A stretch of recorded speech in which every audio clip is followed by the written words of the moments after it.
Okay, now that we've looked at that pivot table video, I want everyone to please open the school admin database, the Excel sheet.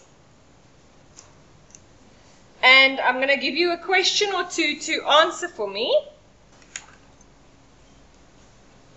So the first thing I want to know is which house has the most females?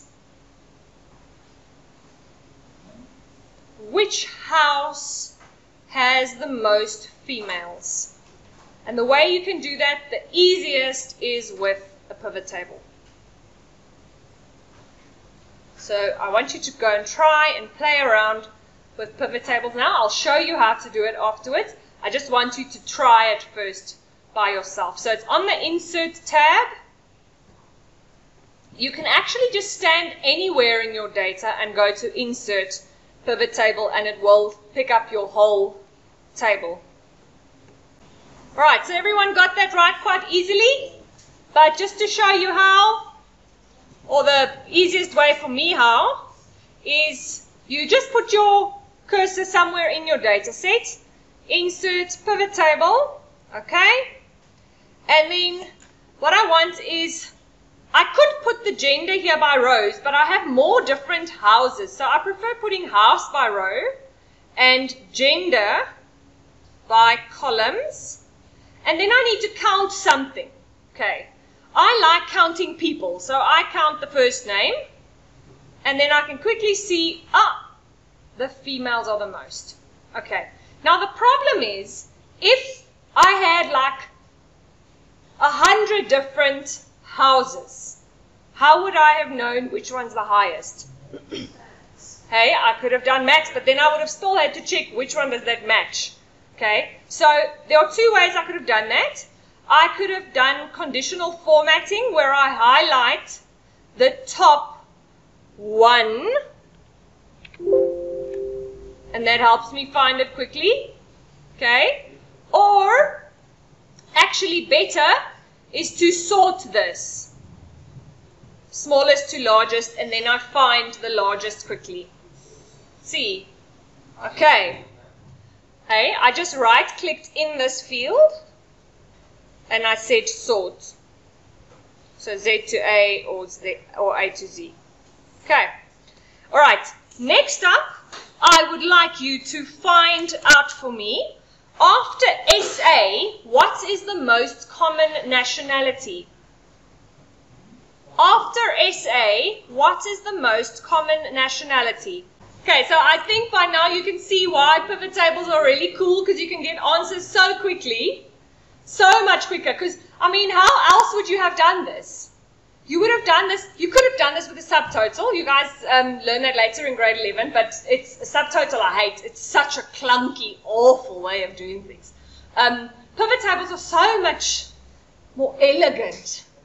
Oh, so much nicer.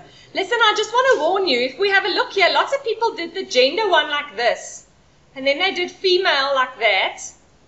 And then they carried on this pivot table and then changed it to now, instead of house, let's remove that, be nationality, which is great, but now you're working with data that's filtered. Be careful. Okay, we want all genders now, or just remove the filter rather. And then you'll see we've got all the nationalities here. The best way is to actually sort this so that we can see clearly and we don't miss something. Okay, so the next most common nationality is German. All right, last question.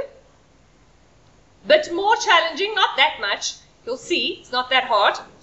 How many Kudu members, house members, so the house is Kudu, were born in 1995? How many Kudu members were born in 1995? So this one was slightly more challenging, but you will have seen once you start the pivot table, it's actually not that bad. Okay, the screen's going to come alive just now. There you go. All right, so insert pivot table. So ideally in a paper, you actually insert a new pivot table for every question, but I must say, usually it's not more than 2 questions that would require one. Right. So we want the house, which we could do under a column or a filter, but I like under a column, rows, and you'll see the moment I dropped date of birth under rows, it actually did the years for me automatically. See?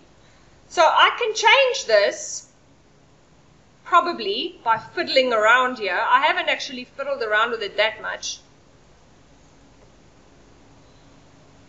I'll have to actually play around with this to figure out.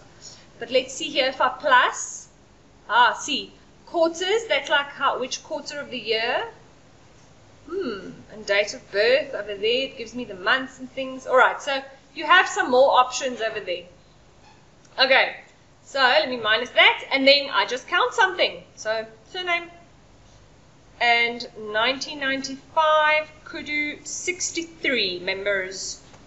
Okay? Alright. Now, the last thing I want from you, which is quite a little bit more challenging, I hope, because you guys are getting this right very easily, is I would like to find out the South African females. Okay? What are their average house points? What are the average house points of the South African females? Okay, so you guys did very well. Let's just check for, there are many ways to skin a cat, but basically we do a pivot table again.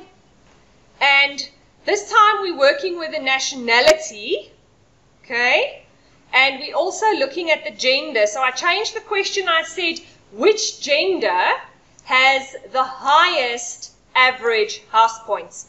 So actually, we could have done this many ways, but which gender of South Africa has the highest average house points? So since I want to do an average on the house points, that's the thing that I need in values. Alright? And by default it does a sum. So this was the trick. I had to actually change this to value field settings average. And then I can see in SA, males have a higher, slightly higher average than females. Okay. Alright. Okay, so basically what the other things I could have shown you, I don't think it will really have that much impact in the first round. I'll do another training session before we do the second round.